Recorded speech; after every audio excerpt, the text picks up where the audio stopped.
Hello students, welcome back to the channel.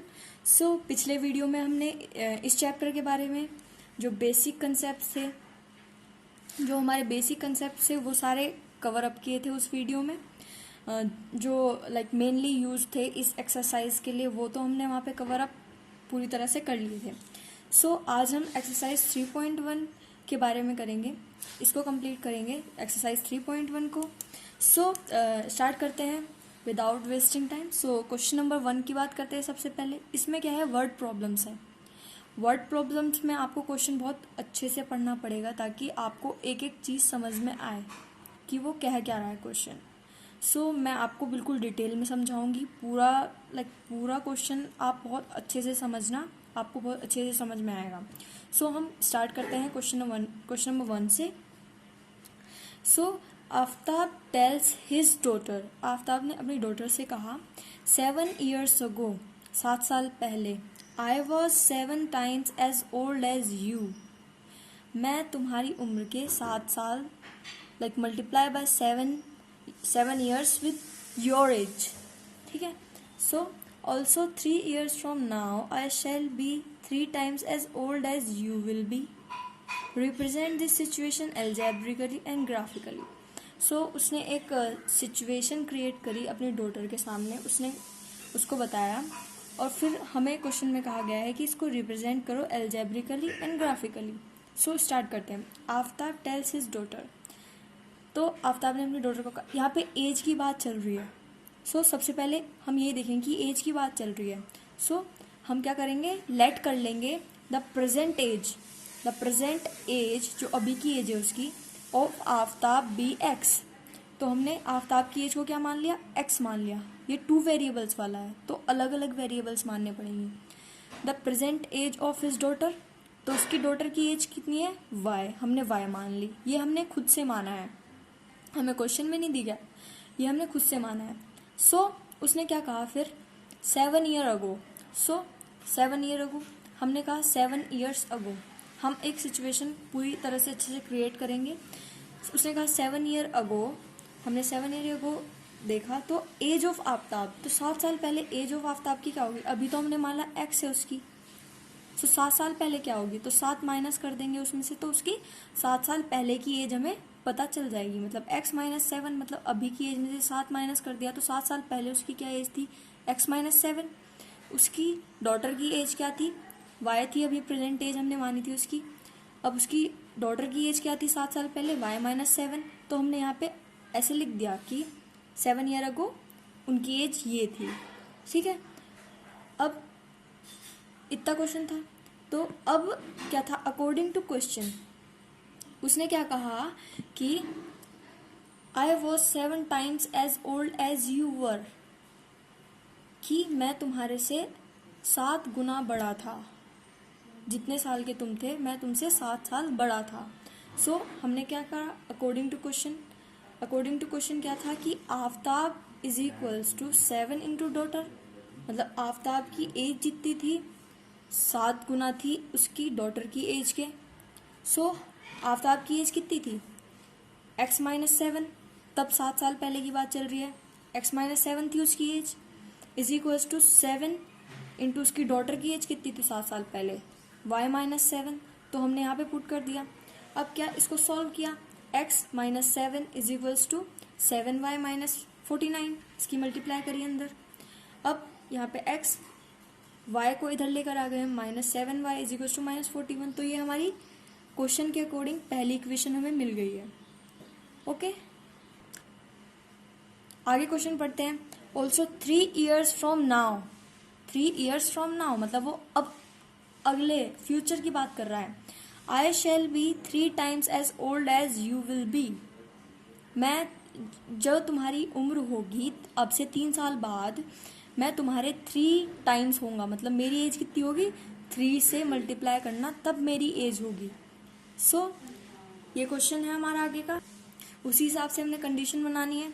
तो 3 years hence मतलब 3 years अब से आगे, एज ऑफ आफ्ताब, हमने उसकी प्रेजेंट एज मानी थी x, डॉटर की y मानी थी। उसकी आफ्ताब की एज क्या होगी 3 साल बाद अब से, तो x + 3, जितनी अभी है 3 साल बाद उसमें 3 साल प्लस हो जाएंगे। एज ऑफ डॉटर क्या होगी, प्रेजेंट एज y थी तो y + 3 हो जाएगी।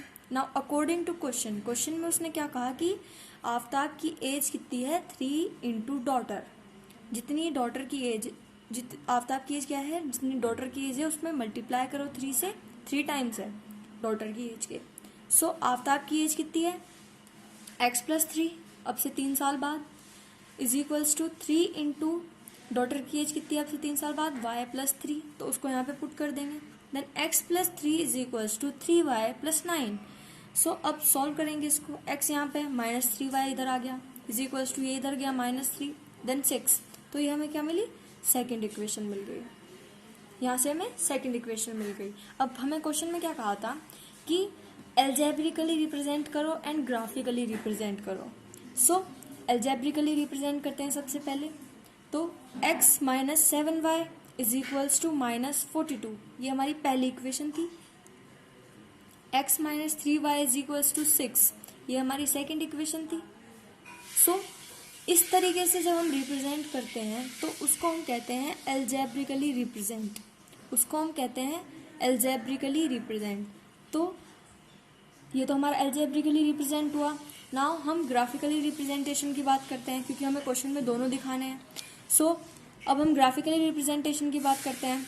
ग्राफिकली कैसे रिप्रेजेंट करते हैं हमारी जो इक्वेशन है, दोनों इक्वेशन है हमारे पास, हम सबसे पहले उसकी वैल्यूज फाइंड आउट करेंगे, उसकी वैल्यूज फाइंड आउट करेंगे कि अगर हम x की कोई वैल्यू या y की वैल्यू कोई पुट करते हैं इसमें, तो हमें x की वैल्यू क्या मिलेगी, रैंडम वैल्यू कुछ भी पुट कर सकते हैं, रैंडम वैल्यू कुछ भी पुट कर सकते हैं। तो रैंडम वैल्यू अगर हम y की पुट करेंगे तो हमें x की क्या वैल्यू मिलेगी। सो ग्राफिकली रिप्रेजेंटेशन की अब बात करते हैं हम। हमारी पहली इक्वेशन क्या है, x - 7y equals to -42, first equation है। नाउ सबसे पहले हम एक टेबल बनाएंगे, यहाँ पे जैसे मैंने बनाई है, सबसे पहले हम टेबल बनाएंगे, उसको ऐसे डिवाइड करेंगे x एंड y की वैल्यूज। देन सबसे पहले हम क्या करेंगे कि x - 7y इक्वल्स टू -48, हमने अपनी इक्वेशन लिखी यहाँ पे, हमने क्या किया, x की वैल्यू हमने पुट करी 0, x की वैल्यू इसमें हमने पुट कर दी 0, then -7y equals to -42, y की वैल्यू यहाँ से हमें क्या मिली, माइनस साइन से माइनस साइन हट जाएगा, देन 7 से 42 डिवाइड करेंगे तो 6, तो हमें y की वैल्यू मिली 6, हम ऐसे यहाँ पे पुट कर देंगे उसे। नाउ अब उसके बाद हमें क्या करना है, उसके बाद हम अगली वैल्यू की तरफ चलते हैं कि अगली क्या वैल्यू रखें हम, इसको हमें ग्राफ के ऊपर रिप्रेजेंट करना है। तो हमें सबसे सिंपलेस्ट वैल्यू जो हमारे पास आ सकती है, हमें वो वाली वैल्यूज लेनी है। सो अब हम x की क्या वैल्यू पुट करें इस इक्वेशन में, जो हमारी पहली इक्वेशन थी x - 7y इक्वल्स टू -42, जो ये वाली इक्वेशन है, हम इसमें ऐसी क्या वैल्यूज पुट करें कि ये हमें सिंपलेस्ट वैल्यूज दे, क्योंकि हमें इसे ग्राफ पे भी शो करना है। सो हमने x की वैल्यू पुट करी -7, तो हमने x की वैल्यू -7 पुट करी यहाँ पे, देन -7y इक्वल्स टू -42, तो इसको सॉल्व आउट करके हमारे पास y की वैल्यू मिली 5, तो सिंपलेस्ट वैल्यू है, ठीक है। तो हमने y की वैल्यू रख दी 5, x की -7 वैल्यू पे हमने 5 वैल्यू मिली y की। नाउ अब हम अगली जो वैल्यू है x इज इक्वल्स टू 7, हमने वो रखी, then x - 7y equals to -42, हमने 7 वैल्यू रख दी, 7 x की वैल्यू रखी, देन y की वैल्यू हमें वहां से क्या मिली, 7 मिली, तो 7 x की वैल्यू पे हमें y की वैल्यू भी 7 मिली। अब हम सेकेंड इक्वेशन की बात करते हैं। सेकेंड इक्वेशन में क्या है, सेकेंड इक्वेशन में भी हम x की वैल्यू निकालेंगे, यहाँ से x is equals to 6, 3y उधर लेके गए तो +3y हो जाएगा। अब हम y की क्या वैल्यू रखेंगे, तो x की वैल्यू मिलेगी हमें, y की कुछ भी वैल्यू रखेंगे तो x की वैल्यू हमें मिलेगी। तो हमने y की वैल्यू रखी 0, अगर हमने y की वैल्यू 0 रख दी, then x is equals to 6 आ गया हमारे पास। ऐसे ही अगर हमने -1 रखी, then x is equals to 3 आ गया हमारे पास। अगर हमने -2 रखी तो x is equals to 6 + 3, y की वैल्यू हमने क्या रख दी, -2, तो -2 अगर हम रखेंगे तो x इज इक्वल्स टू 6 - 6, ये पूरा 0, तो x की वैल्यू हमारे पास क्या आ गई, 0 आ गई, जो कि टेबल में है। तो हमें दोनों इक्वेशन की टेबल मिल चुकी है। अब हम इसको ग्राफ पे कैसे बनाएंगे, ग्राफ पे कैसे शो करेंगे, वो अब हम ग्राफिकली बताते हैं इसको। सो ये हमारा ग्राफ है, जो हमने x and y number line बनाई है इस पे। हम नंबर अकॉर्डिंगली कर लेंगे। अगर हमारे ज़्यादा बड़े बड़े नंबर है like 50, 100, then we are taking like इसमें हम जो डिफरेंस लेंगे वो 10 का ले लेंगे। लेकिन यहाँ पे हमारे पास छोटे वैल्यूज़ हैं, सो यहाँ पे हमने 1 का डिफरेंस लिया है और 1 का डिफरेंस लेके हमने एक नंबर पूरा कोऑर्डिनेट एक्स वाई कोऑर्डिनेट हमने एक जनरेट कर लिया है ग्राफ पे।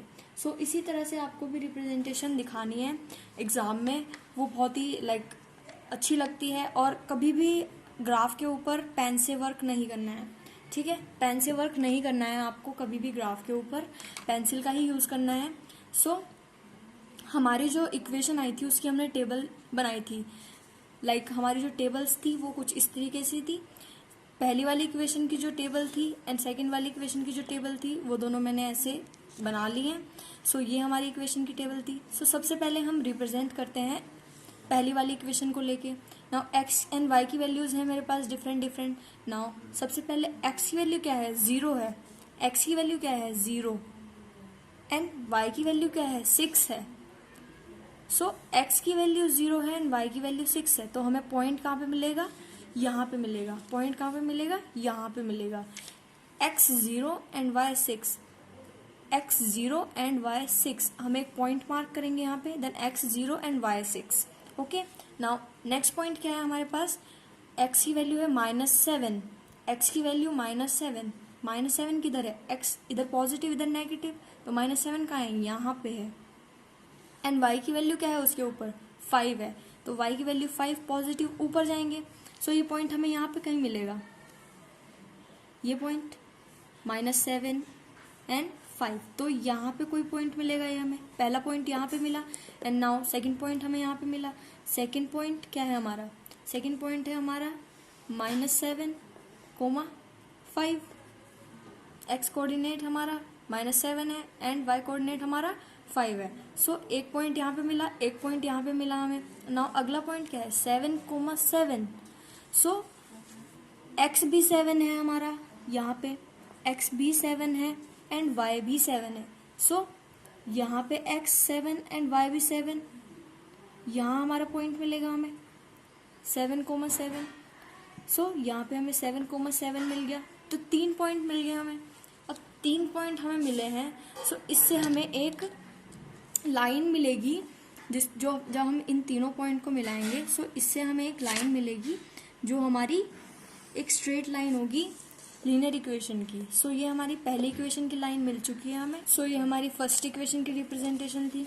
नाउ अब हम सेकंड इक्वेशन की रिप्रेजेंटेशन की बात करते हैं। ये हमें एक और टेबल हमने जो जनरेट की थी, अब इसको भी रिप्रेजेंट करते हैं। सो यहाँ पे क्या है, एक्स यहाँ पे 6 है हमारा, तो एक्स 6 नंबर वाला लाइन पे यहाँ पे। नाउ वाई 0 है, 0, देन यहाँ पे एक पॉइंट मिलेगा हमें 6, 0। सो हमने यहाँ पे ऐसे लिख देंगे, ये हमारा फर्स्ट पॉइंट मिल गया हमें। नाउ अब सेकेंड पॉइंट को रिप्रेजेंट करने के लिए -1 एंड 3, एक्स की वैल्यू 3 है एंड वाई की वैल्यू -1 है। सो यहाँ पे कोई पॉइंट मिलेगा हमें 3 एंड ये -1, तो यहाँ पे कोई पॉइंट मिलेगा हमें। सो एक्स कितना है 3 एंड वाई कितना है -1, ऐसे हम पॉइंट को डिनोट करते चलेंगे साथ साथ में। नाउ अब थर्ड पॉइंट की बात करते हैं। थर्ड पॉइंट में एक्स 0 है, एक्स 0 है हमारा। नाउ -2, वाई हमारा -2 है, तो यहाँ पे कोई पॉइंट मिला हमें, एक्स 0 है एंड -2, वाई है हमारा। सो यहाँ पे भी हमें एक लाइन मिलेगी। अब तो इसको भी हम क्या करेंगे, स्केल से हम इन तीनों पॉइंट को ज्वाइन कर देंगे, यहाँ पे भी हमें एक स्ट्रेट लाइन मिल जाएगी। तो ये हमारी फर्स्ट इक्वेशन की लाइन थी, ये हमारी सेकंड इक्वेशन की लाइन। तो ये हमारी ग्राफिकल रिप्रेजेंटेशन है दोनों लाइन की। अब हम इन लाइन को नाम दे देंगे, जो भी ये लाइन थी हमारी। फर्स्ट वाली लाइन क्या थी हमारी, x - 7y = -42, तो फर्स्ट लाइन तो हमारी ये थी। नाउ सेकंड लाइन क्या थी हमारी, सेकंड लाइन थी x - 3y = 6। तो ऐसे हम इन दोनों को जो भी लाइन का नाम था वो नाम दे देंगे। तो अब ये हमारा ग्राफ कंप्लीट हो चुका है। ये हमारा ऐसे ग्राफिकल रिप्रेजेंटेशन को हम शो करते हैं। होप आपको क्वेश्चन समझ में आया होगा। मैंने बहुत ही डिटेल्स में समझाया है ये क्वेश्चन, ताकि आपको हर एक चीज़ आसानी से समझ में आए। कुछ भी समझ नहीं आता है आप पूछ सकते हैं। And thank you for watching, subscribe my channel guys. So अब हम ये फर्स्ट क्वेश्चन था, पूरा डिटेल में समझाया है मैंने। सेकंड एंड थर्ड क्वेश्चन मैं अगली वीडियो में और आपको डिटेल में समझाऊंगी। मैं अलग अलग क्वेश्चन की वीडियो इसलिए बना रही हूँ ताकि आपको हर एक क्वेश्चन बहुत अच्छे से समझ में आए। Thank you.